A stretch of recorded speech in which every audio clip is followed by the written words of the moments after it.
This is where we can start to look at themes of commitment issues, disagreements, and conflict when it comes to matters of the heart and matters of our perception, our third eye. We can start to ask, where do we feel we are either undercommitting in life or over-controlling in life?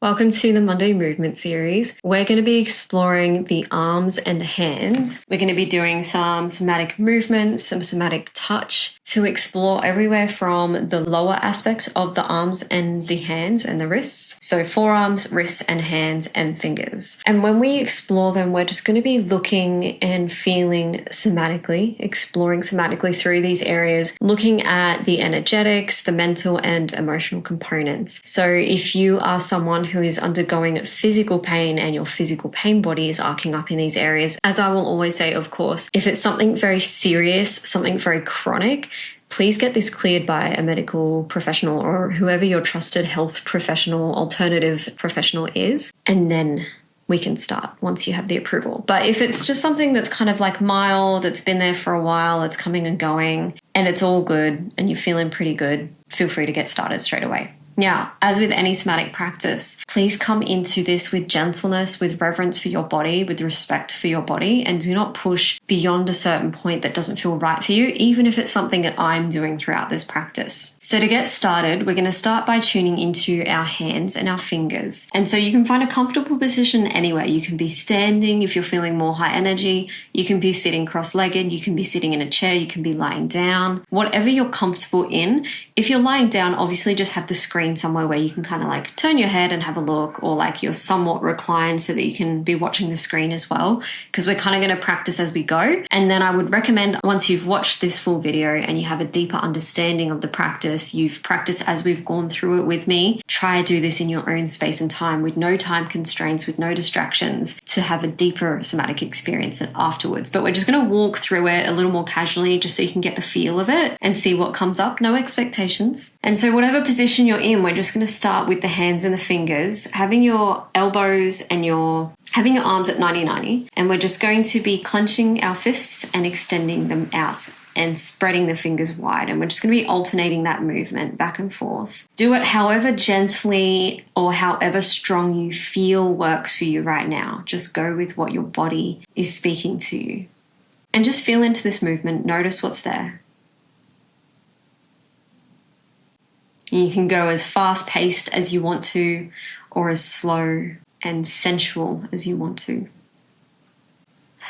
So when we're looking at this area of the body, the hands and the fingers, we can relate this to our heart and our third eye. And the reason we relate this to our heart and our third eye is because we have minor chakras that connect to these two core chakras, the two main chakras of the heart and the third eye, within the hands and the fingers. And we also have nadis, which is like our system, kind of like what you'd look with acupuncture systems that connect main chakras to micro and minor chakras through that nadi, that flow of chi, that flow of energy. And so now we're going to shift into a bit of a stretch. So we're going to be elbows at 90-90, and we're just going to be moving our wrists and our hands. And we're going to start to bring our wrists into it as well here. Our hands are nice and flat, and we're just moving up and down like this. And then you can also bring into it an element of rotation back and forth. But whatever direction you choose, just go with it, move it around as we're chatting. So with the heart and third eye connections, when we're looking at the chakra system, this is where we can start to look at themes of commitment issues,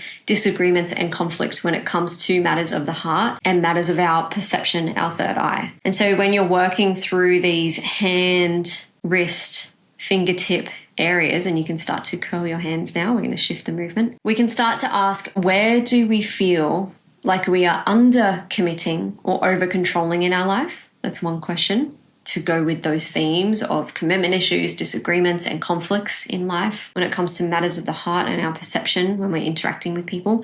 Where do we feel we are either under committing in life or over controlling in life? Starting to shift the hands down and just noticing the sensation now. Place them wherever is comfortable in your lap, in whatever position you're in, or even on the ground if you're lying, down by your side if you're standing, and just feel the sensations now that we've moved that. Dropping in, where do you feel you are under committing or over controlling in your life? And just sense into this area of the body.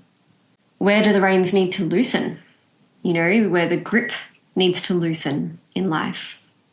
You can ask yourself this. Where are we trying to control things that are ultimately not in our control? And this is where that grip of the wrists, hands, and fingers really comes in. And when we're gripping, that's also using the forearm muscles as well. So this is where the forearms start to come in. And so starting to query that, like, where are these controlling issues coming in, or these over or under commitment issues coming in on life? We're going to shift slowly into an all fours position. Now, if you're in a standing position and you feel like remaining standing, you can do this on a table if it's the right height. And if you're laying down, you can slowly make your way up into an all fours position.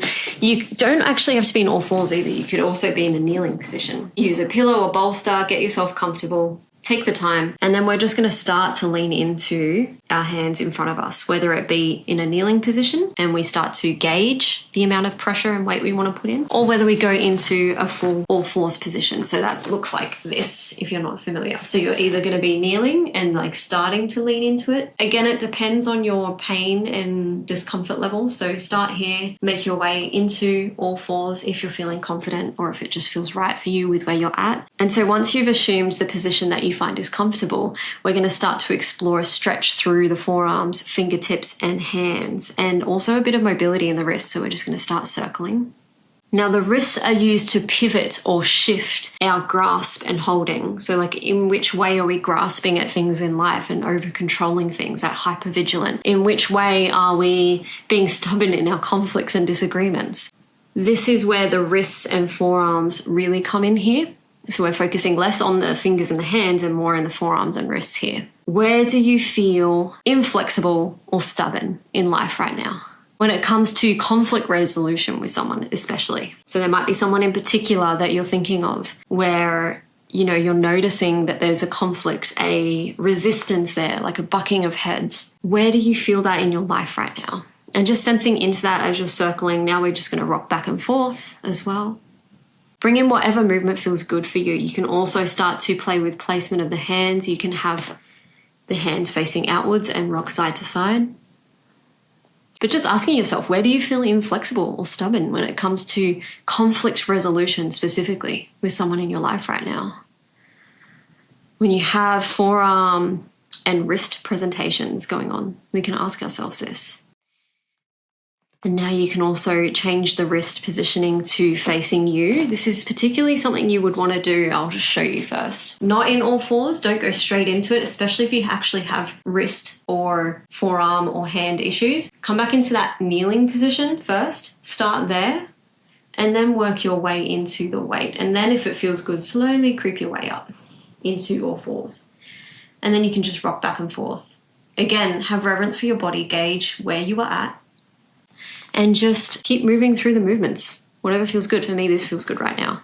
And I'm feeling it in my right forearm a little more than my left right now. And so when it comes to the differences between right and left as well, we can speak to the right side and how the right is often more male, masculine, father line related. So whoever we are in conflict with, whether it's a commitment issue, a disagreement, or a conflict, something we're bucking heads with, presenting in the forearms, wrist, hands, and fingers, we can start to look at, if it's on the right side, is there a male, a masculine, a more father line relation that we're having conflict with in life right now? And when I say father line, I mean something that by bloodline it relates to father or grandfather and so forth, some kind of ancestral pattern perhaps. Maybe it's not so literal and it's not so much in your life right now, but more that you're watching this pattern repeat in your life as something that's happened down the ancestral line on the father's side. And then same goes for the left, but for the woman, the more female, feminine, or mother line. So something that's showing up on the left would present something that's happening with a female presence, a feminine presence, someone who's down the mother line in your ancestry, whether it be directly you conflicting with your mother or something a little more abstract, and it's a pattern you're noticing showing up in your life right now, but it's actually a mirror or a reflection of what has repeated in the past down your mother's side of the family. And so now we're just going to come back to a close. If you're in all fours and you've been warming up the hands, they should feel really like they've shaken up a lot of energy, even just by doing those subtle movements. So just coming back to resting them.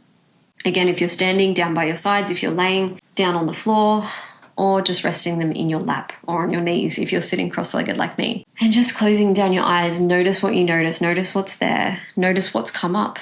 Notice any themes resembling commitment issues, disagreements, conflict. Noticing if one side is more louder than the other, if it's literally just one side versus the other. Starting to reflect on how that relates to the masculine or feminine, or the motherline and fatherline. And you might like to finish off this session by doing some journaling, or some reflective, art medium, some form of expression. Just take your time with this. What I would say is, like, familiarize yourself with this moment and what you've done, but then go back and do this again in your own time. Ask yourself these questions. Where do I feel like I'm under-committing or over-controlling in my life, or over-committing, so forth? Where do the reins need to loosen in life? Where do I need to loosen that grip? That need to control, that hypervigilance. And, where am I trying to control things in my life that I'm ultimately just not in control of, because it's not really my life, it's their life, for example. Just tuning into where you are feeling inflexible or stubborn in your life when it comes to conflict resolution with a particular person in your life right now, or a particular type of person in your life right now that's presenting. Maybe it's multiple people. But yeah, just reflecting on that. I hope you enjoyed this session, and I'll see you in a couple weeks' time for our next Monday Movement episode.